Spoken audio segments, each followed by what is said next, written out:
Well, my friends, today has been the day that we have gone in and really given the garden, that cut, snip, snip, pull out what you need to. We're starting to put some leaves down and we'll get more compost down. We have on these beds leaves and compost.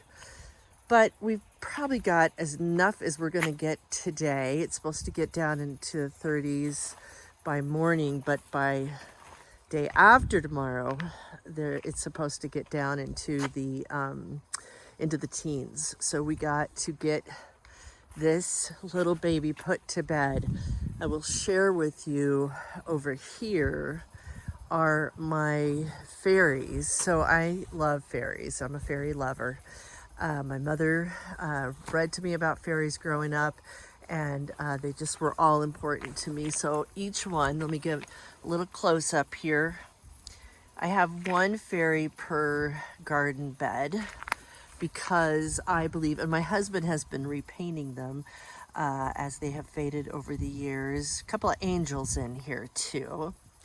And yeah, they're just lovely and they just are a wonderful treat in the garden. Now I do keep, Luna's keeping watch here. I do keep one fairy all year, actually two, I take that back. I have this fairy that she watches over the garden and these fairy babies, which I really love too. Look at them, aren't they cute? Always makes me think of my mom. God love her. And there's this one too over here in this bed. So she's metal, she can handle it. And my other fairy, she's been here a while, so she can handle it too. But yeah, this is what is here. I am keeping some stuff up as I've shared in previous videos. Because of the trees that we have around our garden, we cannot do the no-till. We just had a huge root over in this bed, in our perennial bed over here, that we really had to wreak havoc with. So yeah, it's just not possible for us to do that. So we will till where we have to in the spring. There's a lot of weeds that I want to get out too that I've noticed some new, these little things, I don't know what they're called, but my gosh, they've been everywhere. I bought them once upon a time and had no idea that they were going to spread like they did, and they are everywhere. So that is what is going to happen here. Again, I'm going to put all these fairies up. They're going to go over into the barn over there. I'm going to put them by the front of the window so I can see them over the winter and they can stay warm and get nice, lots of sunshine. We still have some flowers. Now I pulled 2 bouquets of flowers. I was going to do a final bouquet and then it turned into 2 bouquets. And, or is that bouquet? One of the two, yeah. We still have cosmos over there. We still have a few flowers here and there, and the annuals, I'm gonna leave them because they're annuals, and the Scaviosa is just lovely, and leave those that once they're gone anyway, for sure. So, and we've got some kale, Swiss chard, and a little bit of arugula that's coming up in this kale too. So those hopefully will make it through all of what's going on. But we're packing up. The patio's getting packed up. Summer is almost over. We're packing up the swing. Yeah, it's all happening. I think this is the time that, let me flip the camera around. I just wanted to say, I think this is the time that I have a lot of dirt all over me. Holy moly, it's been a day. This is the time where, as gardeners, our toughness, whatever you want to call it, because knowing that all this work we have to do, and then that we don't get to really enjoy it again for another 6 months. In the spring, it's so much easier to do all of this, but this time of year, it's a little bit more of a challenge. It's been a warm, lovely fall, and that's been amazing.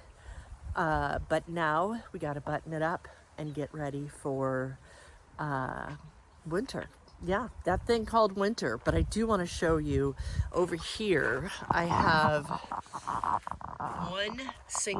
two daisies. I have two daisies. The first time ever that I've had them this far. So I'm going to clip them and also put them in my bouquet because I wouldn't leave them out here in the cold tonight. So yeah, that's what we've got. I hope that you're buttoning it up good if you're out there taking care of your garden, but it's all going to be worth it because come the spring, yeah, we'll be back at it. We sure will. But in between now and then here on our channel, we're going to be bringing you gardeners in warm places too. We're going to have to go visit some warm places and have some coming on YouTube Live and doing some things like that. We're going to get into more creative stuff too and all those things we do indoors during the winter time. So stay tuned for all that.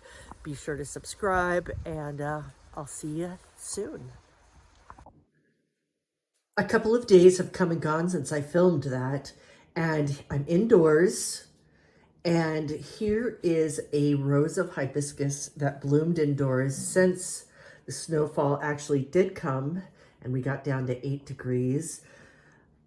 Rose of Sharon bloomed. It was in a bud. The entire bush had not bloomed all summer for whatever reason. It's usually late, but it bloomed inside, and I think it was to help me with my melancholy of saying goodbye to the garden.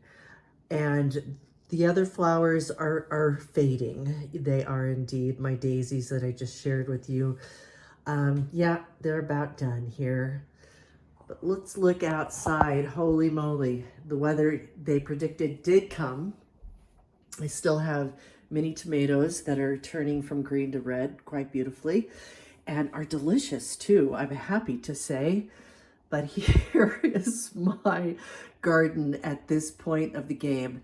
We got down not only into the teens, but yesterday we had a low of about 8 degrees. We got quite a bit of snow, 6 to 8 inches.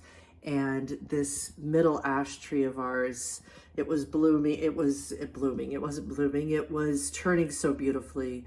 And of course, the cold temperatures it has it dropping leaves now. Real crazy. Our apple tree is still out there making it. But I will say that nature has a way of putting the garden to bed like no other. And we just need to let her do her thing and say goodnight to the garden until the spring. And we'll be making plans along the way.